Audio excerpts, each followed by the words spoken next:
Bapak, Ibu, dan saudara-saudara, selamat berjumpa dengan saya, Pendeta Minaria Purba.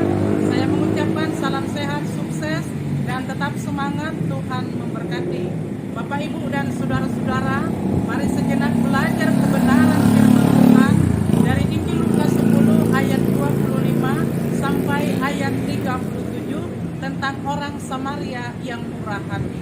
Bapak, Ibu, dan saudara-saudara, seorang ahli Taurat bertanya kepada Yesus dengan tujuan untuk mencobai Tuhan Yesus. Pertanyaannya, bagaimanakah cara untuk memperoleh hidup yang kekal? Yesus bertanya kepada ahli Taurat, apakah isi ahli Taurat itu? Mereka menjawab, kasihilah Tuhan Allahmu dengan segenap hatimu dan kasihilah sesamamu manusia seperti dirimu sendiri. Kemudian mereka bertanya kembali untuk mencobai Tuhan Yesus, katanya, siapakah sesama manusia? Yesus menjawab, ada ilustrasi seseorang yang turun dari Yerusalem menuju ke Yeriko, dan dia jatuh ke tangan orang penyamun dan dia kena begal. Dan penculik itu tidak hanya mencuri uangnya, tetapi juga ikut memukulinya, menggebukinya sampai setengah mati. Kemudian lewat melintas orang imam dan dia berkata, kasihan melihat dia, tetapi sebatas kata kasihan tidak membantu atau mengobati. Kedua, lewat orang Lewi, tetapi dia juga berkata kasihan, tetapi dia tidak melakukan action, perbuatan untuk membantu. Ketika lewat orang Samaria, dia berbelas kasihan, dia mengobati luka-lukanya, dan dia membawa ke tempat penginapannya, dia merawat. Kemudian esok hari, dia memberikan 2 dinar kepada penginapan dan berkata, rawatlah dia, nanti ketika kalau lebih dari 2 dinar dana pengobatannya, aku akan membayarnya kembali. Lalu Yesus bertanya kepada ahli Taurat itu, siapakah di antara mereka yang merupakan sesama manusia? Maka ahli Taurat itu menjawab, dia yang lebih banyak berbuat kasih. Yesus berkata, perbuatlah demikian. Bapak, Ibu, dan saudara-saudara, firman Tuhan ini merupakan introspeksi kepada tokoh-tokoh agama, kepada pelayan gereja maupun jemaat, sebanyak apa kita melakukan kasih terhadap sesama kita manusia. Apakah tokoh gereja sebagai pendeta mengasihi jemaatnya saja? Apakah tokoh agama yang lain mengasihi pengikutnya saja? Apakah pada tokoh-tokoh masyarakat, STM, arisan marga hanya mengasihi orang-orang mereka saja? Sementara bagaimana kasih yang diajarkan Tuhan Yesus kepada manusia? Kasih yang diajarkan Tuhan Yesus kepada manusia, kasihilah sesamamu manusia seperti dirimu sendiri. Dan bukan hanya kepada manusia yang mengasihi dia, tetapi Yesus mengajarkan kasihilah musuhmu dan berdoalah kepadanya. Ini merupakan introspeksi dan pertanyaan kepada saya, kepada saudara, kepada kita semua. Seberapa banyak kasih kita terhadap sesama kita manusia? Pertanyaan yang pertama, apakah kita mengasihi saudara kita sendiri, keluarga kita sendiri, semarga kita sendiri? Dan yang dimaksud oleh Tuhan Yesus tadi, mengasihi musuh itu pun tidak 1 kali atau 2 kali. Ada orang berkata 1-2 kali kau masih kumaafkan, tetapi 3 kali tiada maaf bagimu. Tapi Yesus mengajarkan kasih itu 70 kali 7 kali, artinya tidak ada batas kasih dan tidak ada batas pengampunan, tetapi selamanya kita mengasihi dan selama itu juga kita mengampuni. Demikianlah kasih yang diajarkan Tuhan Yesus kepada murid-muridnya, karena begitu besar kasih Allah kepada dunia ini, sehingga ia mengaruniakan anaknya yang tunggal, supaya setiap orang yang percaya kepadanya tidak binasa, melainkan beroleh hidup yang kekal sampai selama-lamanya. Bapak, Ibu, dan saudara-saudara, bagaimana cara kita merefleksikan firman Tuhan ini dalam perjalanan hidup kita, dan apalagi sebagai pelayan? Mari kita refleksikan untuk mengasihi jemaat kita, mengunjungi mereka, berdoa, belajar tentang firman Tuhan. Pergilah, jadikanlah semua bangsa muridku, baptislah mereka dalam nama Allah Bapa, Anak, dan Roh Kudus. Berdoalah kepada mereka yang sakit supaya mereka sembuh.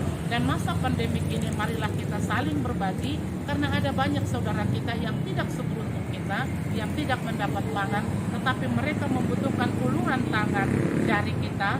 Demikian juga kita tetap membutuhkan uluran tangan Allah yang senantiasa memberkati kita dalam kelemahan dan kekurangan keterbatasan kita. Tuhan senantiasa memberikan pengampunan kepada kita. Untuk itu kepada kita semua tanpa terkecuali, marilah kita mengasihi, mengedepankan kasih kita. Lebih baik kita mengasihani orang lain daripada kita dikasihi. Bapak, Ibu, dan saudara-saudara, bagaimana kita merefleksikan firman Tuhan, siapakah sesama Tuhan? Bapak, Ibu, dan saudara-saudara, mari kita lihat di gereja kita masing-masing, siapakah sesamaku manusia itu? Apakah pengurus gereja dapat melakukan pelayanan kepada mereka yang tadinya hamil di luar nikah? Apakah gereja itu mau menikahkannya atau mengalihkan ke gereja yang lain? Seharusnya gereja itu memperhatikan, seharusnya gereja itu menggembalakan, dan seharusnya gereja itu melayani, tidak mengalihkan kepada yang lain. Anehnya lagi, ada di gereja yang lain ketika hamil di luar nikah, bukan hanya mereka dikeluarkan dari gereja, tetapi keluarganya juga dikeluarkan, namanya tarbat. Bapak, Ibu, dan saudara-saudara, kemudian bagaimana kita melayani anggota jemaat di gereja kita masing-masing? Terkadang ketika dia tidak sanggup membayar perpuluhan, ketika dia tidak sanggup membayar iuran, tanggung jawabnya, maka pelayanan tidak kita lakukan. Apakah baptisan, apakah sidi, apakah pernikahan karena sakit dan lain sebagainya, kita paksa dia terlebih dahulu menyelesaikan tanggung jawabnya, baru gereja melakukan pelayanan terhadap dia. Itukah sesama manusia? Bapak, Ibu, saudara-saudara yang kekasih dalam nama Tuhan kita Yesus Kristus, bahkan kalau kita melihat di agama yang lain, mereka ada istilah halal dan istilah haram. Apabila makan di tempat yang tidak seagama dengan mereka, maka dikatakan itu haram. Bapak, Ibu, dan saudara-saudara, itukah sesamaku manusia yang diajarkan oleh Allah, yang dalam pikiran manusia masih membedakan dia dan saya? Demikian juga Bapak, Ibu, dalam istilah STM atau hubungan marga, mereka hanya mengasihi dalam golongan atau sesama mereka sendiri. Mereka tidak mau keluar dari persekutuan itu. Bahkan ketika mereka pesta dikerahkan, yang lain pesta tidak dihadiri.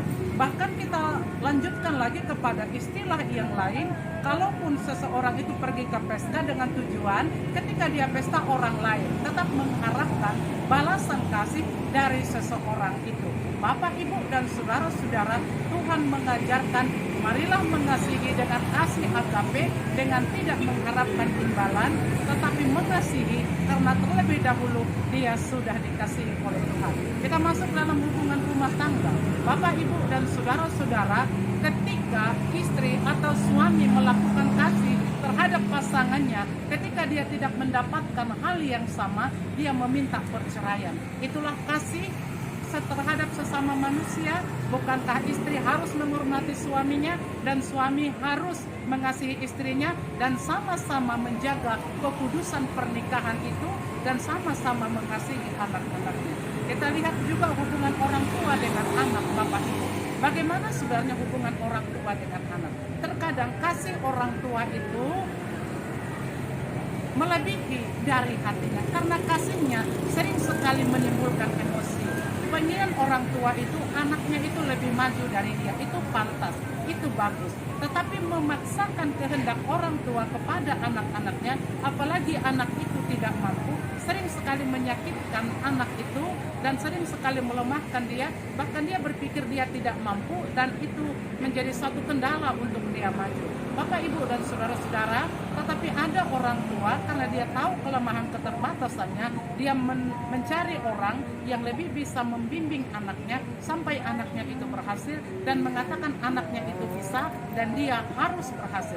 Bapak, Ibu, dan saudara-saudara, untuk memperoleh hidup yang kekal yang diajarkan oleh Allah, kasihilah Tuhan Allahmu dengan segenap hatimu dan kasihilah sesamamu manusia seperti dirimu sendiri. Kita semua mengasihi diri kita, menyayangi diri kita, dan karena itu kasihi dan sayangilah Allah itu sayangilah sesamamu manusia, karena manusia itu adalah gambar dan teladan Allah. Allah sendiri mengasihi manusia sampai dia mengutus anaknya sendiri mati di atas kayu salib untuk menyatakan kasihnya kepada saya dan saudara, supaya kita semua diselamatkan dalam nama Yesus. Shalom.